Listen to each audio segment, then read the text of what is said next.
Assalamualaikum warahmatullahi wabarakatuh.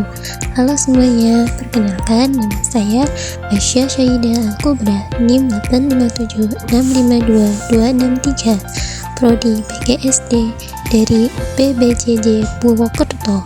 Di sini saya akan melaksanakan tugas tutorial 3 konsep dasar IPS yang dibimbing oleh dosen Bapak Ardi Wianto MPD/GR. Mari bersama-sama kita belajar bagaimana menciptakan pembelajaran IPS yang kreatif, inovatif, dan menyenangkan. Pembelajaran IPS tidak hanya menyampaikan materi, tetapi juga membentuk karakter, keterampilan sosial, dan pemahaman konseptual siswa. Apa itu pembelajaran yang kreatif? Pembelajaran kreatif adalah pembelajaran yang mendorong siswa berpikir out of the box, mengekspresikan ide dan memecahkan masalah dengan cara yang bervariasi. Apa itu pembelajaran yang inovatif? Inovatif berarti menghadirkan pembaharuan dalam cara mengajar. Hal ini bisa dilakukan dengan pemanfaatan digital, penggunaan game edukasi, pendekatan berbasis proyek, atau model pembelajaran berbasis masalah. Apa itu pembelajaran yang menyenangkan? Pembelajaran yang menyenangkan adalah pembelajaran yang membuat siswa merasa aman, nyaman, antusias, dan termotivasi. Tujuan pembelajaran IPS yang kreatif, inovatif, dan menyenangkan ialah untuk meningkatkan pemahaman dan meningkatkan partisipasi siswa dalam proses belajar. Model-model pembelajaran yang kreatif dan inovatif antara lain seperti 1. Project Based Learning atau PJBL. Siswa mengerjakan proyek nyata yang relevan dengan materi IPS. Contoh, membuat peta sosial desa, dokumentasi sejarah lokal, dengan manfaat meningkatkan keterampilan riset, kolaborasi, dan presentasi. 2. Simulasi role play.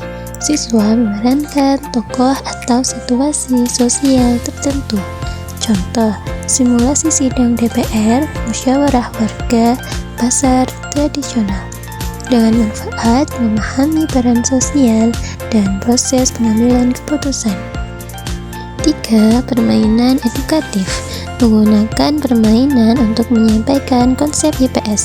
Contoh, kuis sejarah, board game geografi, teka-teki ekonomi. Manfaat, meningkatkan motivasi dan daya ingat siswa. Yang keempat, adalah pembelajaran berbasis teknologi, menggunakan media digital dan platform daring. Contoh, Google Earth untuk geografi, video sejarah, kuis interaktif. Manfaat menyesuaikan dengan gaya belajar digital negatif. Contoh kasus atau aplikasi nyata. Kasus kependudukan perpindahan warga ke kota. Dari situasi, beberapa orang tua siswa pindah dari desa ke kota karena pekerjaan. Arah pembelajaran IPS yaitu untuk memahami konsep urbanisasi dengan bahasa sederhana, menganalisis perubahan sosial, sekolah baru, pekerjaan baru, lingkungan baru, mengaitkan dengan pengalaman siswa sendiri yang dapat pertanyaan diskusi. Mengapa seseorang pindah dari satu tempat ke tempat lain? Apa dampak positif dan negatif perpindahan tersebut? Contoh dari pembelajaran berbasis proyek, Project Based Learning (PJBL) tentang kearifan lokal. Konsep, siswa belajar IPS dengan terlibat dalam proyek nyata yang mengeksplorasi isu atau fenomena sosial lokal, bukan hanya teori dari buku teks. Kasus atau aplikasi nyata di Indonesia ialah di beberapa SD dan SMP di daerah pedesaan, guru menerapkan PJBL untuk materi keanekaragaman budaya Indonesia atau potensi ekonomi lokal.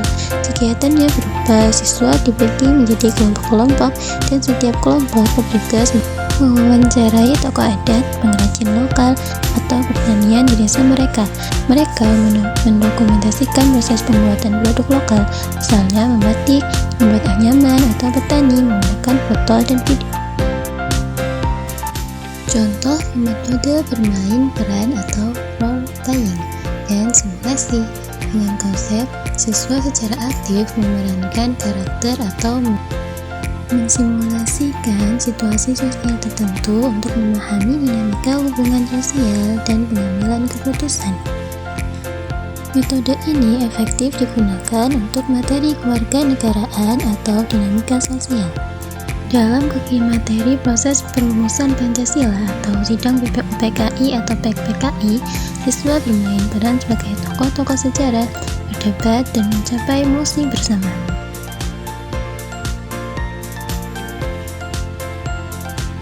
Manfaat dari pembelajaran yang kreatif yaitu 1. Meningkatkan motivasi dan keterlibatan siswa. 2. Mendorong keterampilan abad 21 yaitu berpikir kritis, komunikasi, kolaborasi, dan kreativitas. 3. Menumbuhkan rasa ingin tahu dan empati sosial. 4. Membuat pembelajaran lebih bermakna dan menyenangkan.